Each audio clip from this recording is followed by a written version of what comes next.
प्रिय मित्रों नमस्कार। भरतिहर के जीवन से संबंधित छठा भाग प्रस्तुत है। चंद्रचूड़ वहां से राज्य छोड़कर चला गया। तत्पश्चात राजा भरतिहर अनंग सेना के पास आए। अनंग सेना राजा भरतिहर के अचानक आ जाने पर चौंक गई। उनके हाव भाव में विराट परिवर्तन था। इससे पहले कि अनंग सेना कोई प्रश्न करती, राजा भरतिहर ने उसके चंद्रमुख पर वही फल दे मारा। लो प्राण प्रिय, ये फल लो। यह फल तुम्हारा प्रेमी चंद्रचूड़ दे गया है। अनंग सेना के प्राण छटपटा गए। वह कुछ नहीं कह सकी। लो प्रिय, तुम्हारा मेरे प्रति कितना प्यार है, उसका प्रमाण लो। अनंग सेना, सारथी से तुम्हारा संबंध, धिक धिक धिकाधिक धिक्कार है तुम्हें। राजा भरतिहर फल फेंक कर चले गए। अनंग सेना अपना कुकर्म प्रमाणित होने पर लज्जित और भयाक्रांत थी। उसने तत्काल द्वार बंद कर लिया।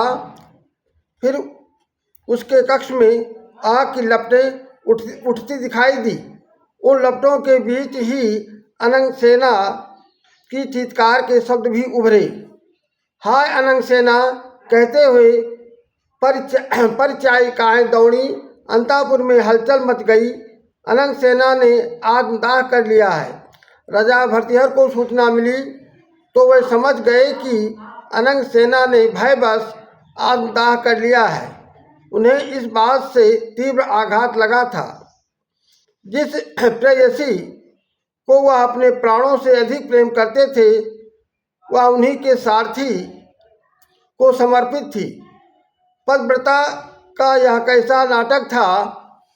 दूसरी ओर देह विक्रय करने वाली वेश्या उनके लिए कितनी समर्पित थी, जो चाहती थी कि राजा सतजीवी हो।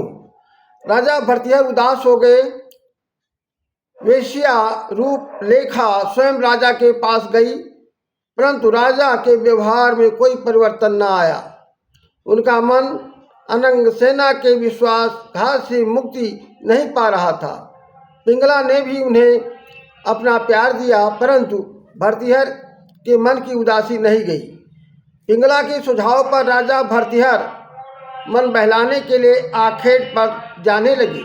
जंगल, पशु पक्षी, रमणीक वातावरण आदि में उन्हें शांति मिली। आखेट में उनका मन कुछ ठीक होने लगा। आखेट के समय राजा भरतिहर के साथ अनेक शिकारी भी जाया करते थे। एक दिन जब वे जंगल में आखेट के लिए गए हुए थे, उनके साथ आए एक शिकारी ने एक मृग को मार डाला। मृग पर बाण लगने से मृग तो मरा ही, शिकारी भी चीख उठा। मृग पर बाण चलाते समय उसका पैर सर्प पर पड़ गया था। उधर मृग इधर शिकारी, दोनों का एक ही साथ प्राणांत हो गया। तभी मृगी आई। मृग की मृत देह को देखकर वह उसके पास ही गिर पड़ी और उसके भी प्राण पखेरु निकल गए। राजा भरतिहर को यह दृश्य देखकर बहुत आश्चर्य हुआ। इस घटना ने उनके मानस पटल पर जगह बना ली। शिकारी की मृत देह जब उसके निवास पर लाई गई, उसकी पत्नी भी उसी के साथ सती हो गई। राजा भरतिहर ने यह दृश्य भी बड़े आश्चर्य से देखा। अपने महल में आकर राजा भरतिहर ने रानी पिंगला को सारी बातें बताई। उनकी बात सुनकर पिंगला हंस पड़ी और बोली, इसमें आश्चर्य की क्या बात है प्रियतम। ये तो नारी का कर्तव्य है कि वह पति के साथ ही सती हो जाए। उसके तो पति की मृत्यु का समाचार मिलते ही प्राण निकल जाने चाहिए। राजा ने मुस्कुराते हुए पूछा, क्या मेरी मृत्यु के बाद तुम्हारी भी यही दशा होगी? प्राणनाथ, ऐसा अशुभ न कहिए, ईश्वर न करे मेरे रहते तुम्हें कुछ हो, कहकर पिंगला भरतिहर से लिपट गई।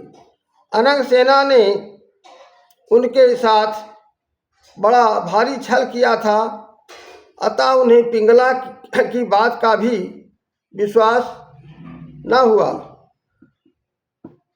अब इस एपिसोड में बस इतना ही। अगले एपिसोड में हम फिर मिलेंगे, तब तक के लिए हम आपसे विदा लेते हैं। धन्यवाद।